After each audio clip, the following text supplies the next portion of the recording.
My fellow Ambalanders, dear soldiers of our revolution,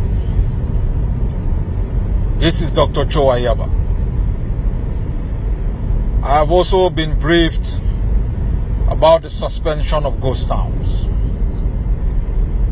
This is a tragedy in the making.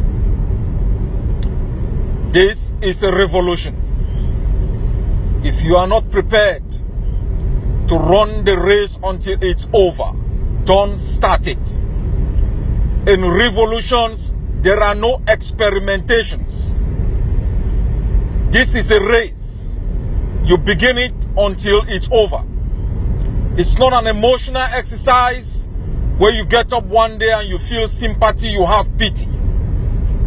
We have gone through a lot for 57 years. Thousands of people have died. Hundreds of others are locked up in detention centers we will never know about. Hundreds of others, thousands even, are in the bushes. Even if they decide to go home, they don't have any home. Some called for a school return, forgetting to take note. There are no classrooms to get into. And that there is a difference between education and going to school. That even in the bushes, we can have education. This is war. Anyone who does not understand what it takes to liberate a people should not get into it. It is an exercise that will change your own personal life forever. You will live at tiptoe stance, never knowing when you fall. We have come a long way. The ghost towns are the only collective exercise that the Ambazonian people engage in. The right to self-defense being exercised by our people is being exercised by a cross-section of our population. One day a week, our population is reminded of the reason for which they are going through this tragedy. They observe a day as their own contribution towards the liberation of their homeland. We do not call these ghost towns because we don't understand the tragedy. We do not engage in ghost towns because we don't understand the pain and the suffering that it brings to bear on our people.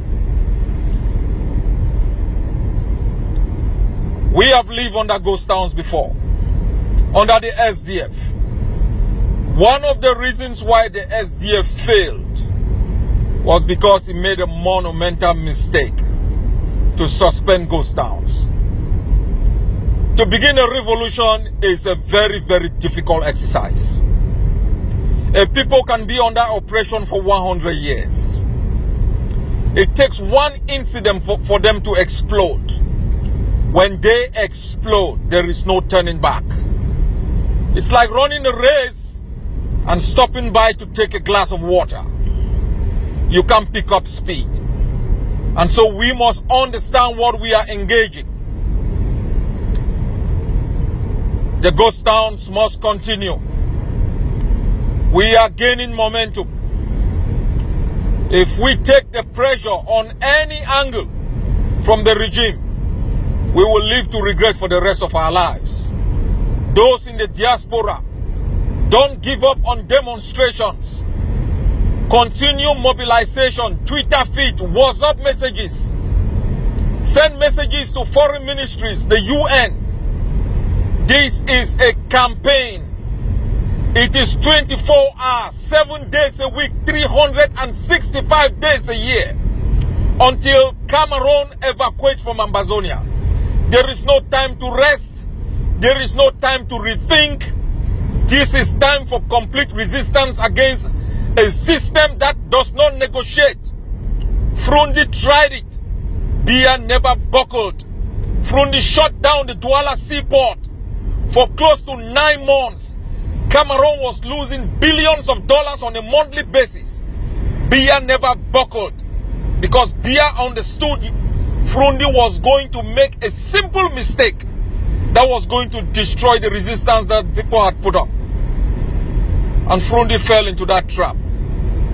My dear people, this is war declared on us. Children will never return home because they are dead.